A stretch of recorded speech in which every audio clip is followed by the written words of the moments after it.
খদ্দের এলে যেন অপেক্ষা করতে না হয়। আমি পুরো ভাতটা খাবো। কালই গিয়ে ওই হোটেল গুড়িয়ে দে। অত কথা শুনবার সময় নাই। হায় হায় হায়, আমার উঠোনটা ভেঙে দিল গো। ওখানেই তোর ভাগ্য ফিরবে। আজ থেকে নতুন ব্যবসা শুরু। আজ বড় শিকার হবে। বাঁচাও! এত বড় সাহস হয়েছে ওর! এক্ষুনি সব শেষ করে দে। হায় হায়, আমার সব শেষ হয়ে গেল রে।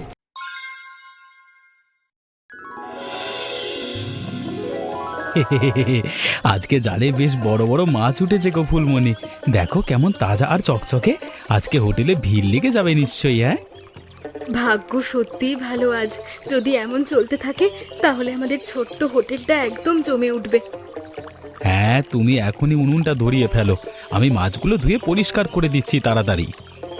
মশলা বাটা অনেকক্ষণ হয়ে গেছে, তুমি মাছ ধোয়ার কাজটা সেরে ফেলো, আমি রান্না শুরু করছি। এই তো এক্ষুনি ধুয়ে দিচ্ছি। দেখো না কেমন তাড়াতাড়ি। আজকে অনেক খদ্দের আসবে, হাসি মুখে সবাইকে খাওয়াতে হবে। তাড়াতাড়ি করো একটু, খদ্দেররা যে কোনো সময় চলে আসবে। দেরি হলে সবাই অপেক্ষা করে চলে যাবে। গন্ধে চারপাশ ম ম করছে একেবারে ফুলমণি। এই গন্ধেই লোকে ছুটে আসবে।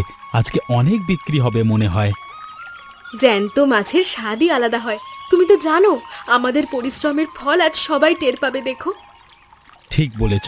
পাতাগুলো সব গুছিয়ে রাখলাম। এবার জলের পাত্রগুলো ভরে দিতে হবে। জলের পাত্রগুলো একটু ভরে দাও তো, খদ্দের এলে যেন অপেক্ষা করতে না হয়। দিচ্ছি। আজকে ভালোই লাভ হবে মনে হচ্ছে। যদি এমন চলে তাহলে আমরা অনেক কিছু করতে পারবো।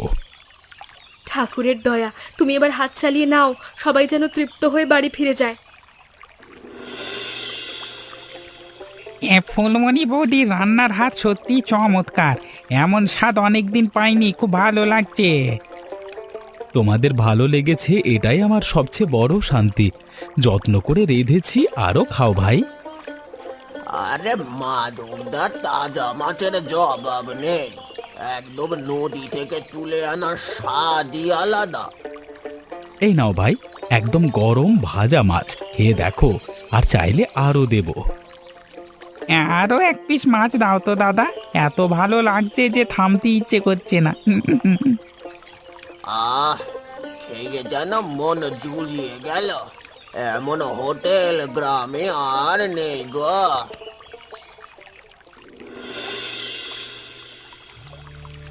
ঠাকুমা, এই মাছের ঝোলটা খুব মিষ্টি আর সুস্বাদু। আমি আরো খাবো, খুব ভালো লাগছে। মাধব খুব যত্ন করে রাঁধে রে ভাই। এমন স্নেহের রান্না সব জায়গায় পাওয়া যায় না। বাবু, আর একটু ঝোল দেবো তোমাকে? খেয়ে দেখো, তাজা মাছের ঝোল খুব উপকারী। হ্যাঁ দাও, আমি পুরো ভাতটা খাবো। এত ভালো লাগছে যে বাড়ি ফিরতে ইচ্ছে করছে না। তোদের ব্যবসায় অনেক উন্নতি হোক মা, ঠাকুর তোদের সুখী রাখুন। আশীর্বাদ করবেন পিসিমা, আপনাদের মতো মানুষের ভালোবাসাই তো আমাদের শক্তি। মাধব জেলে তো খুব বার বেড়েছে দেখছি। নদীর ধারে হোটেল করে ব্যবসা ফেঁদেছে। আগে হুজুর, মানে নদীর ধারে হোটেলটা বড্ড ভিড় হয়, লোকে খুব প্রশংসা করে। ওই জায়গাটা আমার গুদাম ঘরের জন্য চাই। ওখানে আমার কাজ হবে। আপনি হুকুম করলে আমি তাড়িয়ে দেবো, কোনো অসুবিধা হবে না। কালই গিয়ে ওই হোটেল গুড়িয়ে দে। আমার জমিতে কেউ ব্যবসা করবে না। আচ্ছা হুকুম হুজুর, কালকে সব ধুলোয় মিশিয়ে দেবো।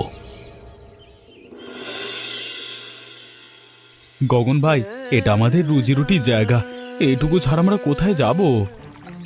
অত কথা শুনবার সময় নাই। হুজুরের হুকুম, তোদের এখান থেকে সরে যেতে হবে। চল। আমরা গরিব মানুষ, কোথায় যাব এখন? এই হোটেলটাই তো আমাদের সম্বল। দয়া করো, এই কাজটা করো না ভাই। আমাদের সব কেড়ে নিলে আমরা না খেয়ে মরবো। কাল যেন এখানে তোদের না দেখে, নইলে আরো খারাপ হয়ে যাবে, সাবধান।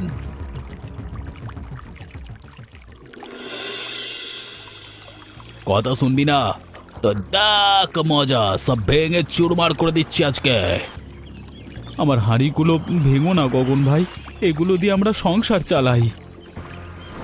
হায় হায় হায়, আমার উনুনটা ভেঙে দিল গো। এখন আমি কি করে রান্না করব? এবার থেকে নদীর ধারে কেউ ঘেসবি না। জমিদারের জমি তোদের কোনো অধিকার নেই। সব শেষ হয়ে গেল গো আমাদের। এত পরিশ্রম এক মুহূর্তে নষ্ট হয়ে গেল। হায় হায়, আমার সব কিছু ভেঙে চুরমার করে দিল। এখন আমাদের কি হবে? আমরা কোথায় যাব? এখন কিভাবে আমাদের পেট চলবে ফুলমণি? জালও ছিঁড়ে দিয়েছে, কোনো উপায় দেখছি না। তুমি কেঁদো না, ভগবান নিশ্চয়ই পথ দেখাবেন। আমরা একসাথে আছি, এটাই বড় শক্তি। জালটাও তো ওরা ছিঁড়ে দিয়ে গেল, এখন মাছ ধরবো কি করে? সব শেষ। আমরা আবার নতুন করে শুরু করব। হাল ছাড়লে চলবে না, লড়াই করতে হবে। কিন্তু জমিদারের চোখে ধুলো দেব কিভাবে? তিনি তো আরো ক্ষেপে যাবেন। কিছু একটা উপায় তো ঠিক বেরোবে। ঠাকুরের ওপর বিশ্বাস রাখো। বাবা, জমিদার আমার সব কেড়ে নিয়েছে। এখন আমি কি করব? কোনো পথ তো দেখতে পাচ্ছি না। নদীর বুকে যেমন জল, মাটির বুকেই বল। সব কিছুর সমাধান মাটির মধ্যেই লুকিয়ে আছে। আমি মুখ্য মানুষ, আপনার কথা বুঝতে পারলাম না। মাটির কথা বলছেন কেন বাবা? মাটি মায়ের কোলেই তোর আসল ভান্ডার লুকানো। সেখানে খুঁজলে তোর ভাগ্য ফিরবে। মাটির নিচে নদীর পাড়ে সেখানে কি আছে যে আমাদের ভাগ্য বদলাবে? রে বোকা, ওখানেই তোর ভাগ্য ফিরবে। বিশ্বাস রাখ, মাটি কখনো ঠকায় না। সাধু বাবা বললেন মাটির নিচেই আমাদের ভান্ডার। নদীর উঁচু পার খুঁড়লে সব ঠিক হয়ে যাবে। মানে নদীর উঁচু পাড় খুঁড়ে হোটেল বানাবো, সেখানে জমিদারের চোখ এড়িয়ে থাকা যাবে? হ্যাঁ, তাহলে জমিদার আর ভাঙতে পারবে না। মাটির নিচে হোটেল হলে কেউ সহজে খুঁজে পাবে না। আর মাটির নিচ দিয়ে নদীর নালা কাটবো, জ্যান্ত মাছ সোজা চৌবাচ্চায় চলে আসবে। একদম ঠিক কাজ। আজকে রাতেই কাজ শুরু হবে। আমরা নতুন করে সব গড়ে তুলব। ঠাকুর আমাদের সহায় হন, এবার যেন সফল হয় আমাদের চেষ্টা।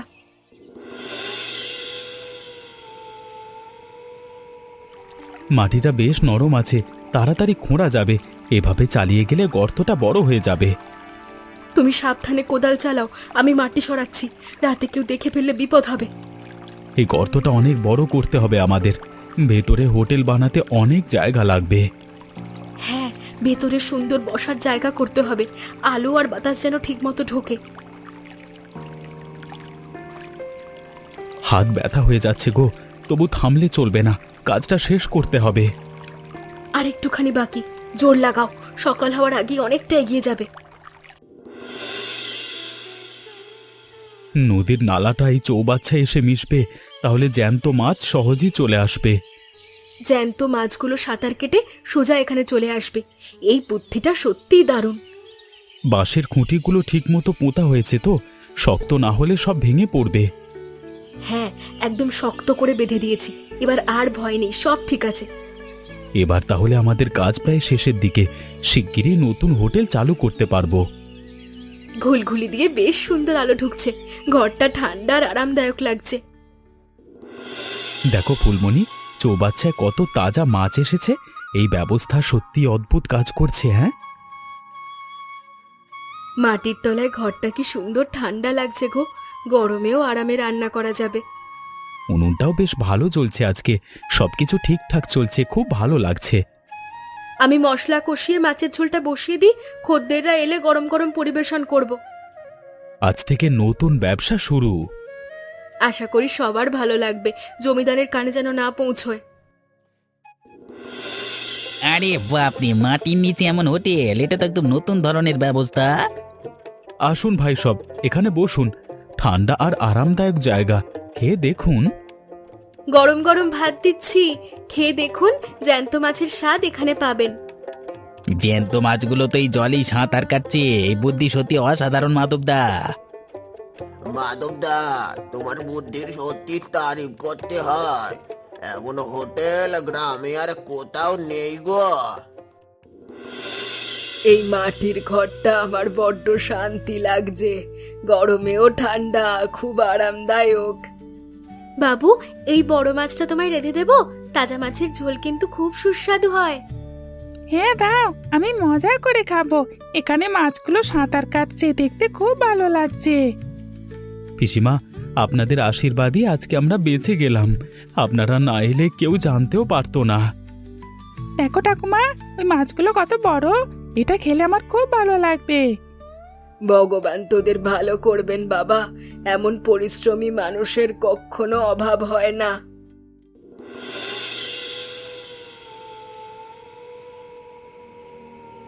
মাধবের হোটেলে নাকি প্রচুর টাকার বাক্স।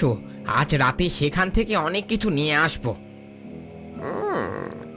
আজ রাতেই ওখানে হাত সাফাই করতেই হবে, কেউ টের পেলে বিপদ হবে, সাবধানে চল। কেউ যেন টের না পায়। পা টিপে টিপে চল, মাটির নিচের রাস্তাটা চিনে রেখেছি। মাটির তলায় রাস্তাটা ঠিক মতো চিনিস তো? অন্ধকারে হোঁচট খেলে সব শেষ। হ্যাঁ রে, তুই শুধু আমার পিছু পিছু আয়। আজ বড় শিকার হবে, অনেক টাকা পাবো। চল তবে, আজ বড় শিকার হবে। সাবধানে চল, কেউ যেন না দেখে। কিছুই তো দেখতে পাচ্ছি না, বড্ড অন্ধকার। হাতড়ে হাতড়ে চলতে হচ্ছে। সাবধানে চল, হোঁচট খাবি কিন্তু। ওই তো টাকার বাক্সটা দেখা যাচ্ছে মনে হয়। এবার অনেক টাকা নিয়ে চলে যাব। আরে তুই জলে পড়লি কোথা থেকে? এটা তো শুকনো জায়গা ছিল না। আমি টানছি, তুই হাতটা দিয়ে তাড়াতাড়ি। জলে পড়ে গেলি কেন রে বাবা? বাঁচাও, এটা তো জ্যান্ত মাছের চৌবাচ্চা। মাছগুলো আমাকে ঘিরে ধরেছে। চুরি করতে এসে জলেই আটকে গেলি? মাটির নিচে এমন চৌবাচ্চা আছে জানতিস না? মাফ করুন মাধবদা, ভুল হয়ে গেছে। আমরা আর কখনো এমন কাজ করব না। তোদের তো পুলিশের হাতে দেওয়া উচিত, চুরি করতে এসে এমন অবস্থা হয়েছে। তোদের তো পুলিশের হাতে দেওয়া উচিত, কিন্তু আমি দয়া করে ছেড়ে দিচ্ছি। এই ভাতগুলো খা, তারপর সৎ পথে চলিস। চুরি করে কোনোদিন সুখ পাবি না। আপনাদের দয়া আমরা কখনো ভুলবো না। এবার থেকে সৎভাবে জীবন কাটাবো। কিরে, তোদের এই দশা কেন? কোথায় গেছিলি? কাদায় মাখামাখি ফিরছিস কেন? কিরে, কোথায় মার খেয়েছি রে?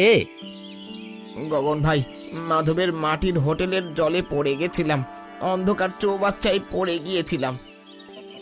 মাটির নিচে হোটেল? সে আবার কোথায়? তোর কি বলছিস আমি বুঝতে পারছি না।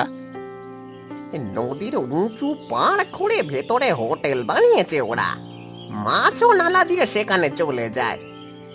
আচ্ছা, এই ব্যাপার। তবে জমিদারকে খবর দিতে হবে এখনই। আমরা যাই গগন ভাই, আর কোনো ঝামেলায় জড়াতে চাই না। ওজোর, মাধব মাটির নিচে নতুন হোটেল বানিয়েছে, আমাদের চোখে ধুলো দিয়ে ব্যবসা করছে। কি? আমার জমিতে মাটির নিচে ব্যবসা? এত বড় সাহস হয়েছে ওর? আগে হ্যাঁ, জ্যান্ত মাছ নালাতে ঢুকে যায়, লোকে সেখানে খেলে যাচ্ছে। এত বড় স্পর্ধা! চল এক্ষুনি, ওই গর্ত আমি নিজে দেখব। আজ ওই কতই বুঝিয়ে দেবো, কেউ আর সেখানে হোটেল চালাতে পারবে না। ওজোর, মারিয়াবাদে কতটা বুঝিয়ে দে, তাহলে সব শেষ যাবে ফুটুডুম। হ্যাঁ, এক্ষুনি সব শেষ করে দে। আমার জমিতে কেউ এমন সাহস দেখাতে পারবে না। মেঘ ডাকছে খুব জোরে হুজুর, ঝড় আসতে পারে, সাবধানে কাজ করি। মেঘ ডাকুক, তুই তোর কাজ কর তাড়াতাড়ি। ঝড় এলে আমরা পরে দেখব। এই তো মাটি বেড়া শুরু করলাম, এবার সব গর্ত বুঝিয়ে দেবো। ব্যাপার কি ভয়ঙ্কর হুজুর, এখানে দাঁড়ালে আমরা উড়ে যাবো। ওরে বাবা, ও বাপরে! আমারও তো পা কাঁপছে রে গগন, এমন ঝড় আগে কখনো দেখিনি। ও হুজুর দেখেন, আপনার নতুন গুদাম ঘরটা উড়ে গেল, সবকিছু ধ্বংস হয়ে যাচ্ছে। ও হুজুর, হুজুর! হায় হায়, আমার সব শেষ হয়ে গেল রে। এত বড় ক্ষতি হয়ে গেল। এখানে দাঁড়ালে আমরা উড়ে যাবো। হুজুর, কোথাও লোকাতে হবে তাড়াতাড়ি। ও হুজুর! কোথায় লুকাই বলতো এখন? সবকিছু নষ্ট হয়ে গেল যে। মাটির নিচে সব শান্ত হুজুর, বসুন। এখানে ঝড়ের প্রকোপ কম। বাইরে তো প্রলয় চলছে মাধব, এখানে এত শান্তি কি করে? বিপদ থেকে বাঁচানোই তো মানুষের ধর্ম ভাই। আপনারা এখানে নিরাপদে থাকুন। তুমি আমাদের দায়ী দিলে না মাধবদা, আমরা তো তুমি ক্ষতি করতে এসেছিলাম। বিপদ থেকে বাঁচানোই তো মানুষের ধর্ম ভাই। অতীত ভুলে যান, এখানে বিশ্রাম নিন। আপনারা ঘামছেন তো খুব, একটু জল খান, ঝড় থামলে তবে বাইরে যাবেন। তোমাদের এই বিশাল হৃদয় দেখে আমি লজ্জিত। আমি তোমাদের অনেক ক্ষতি করেছি। লজ্জায় ফেলবেন না হুজুর, ভাতটা খেয়ে নিন। সবাই মিলে খেলে খাবারের স্বাদ বাড়ে। আপনারা তো এখন আমাদের পরিবারের মতোই গো। এখানে এসে খাওয়া দাওয়া করবেন যখন খুশি। তুমি ক্ষমা করে দাও মাধব, আমার অহংকার অনেক ক্ষতি করেছে। এই হোটেলটা এখানে এভাবেই সম্মানের সাথে চলবে, কেউ আর কারোর ক্ষতি করবে না। ওপরওয়ালা সবার ভালো করুন। এবার থেকে সবাই মিলে শান্তিতে থাকি।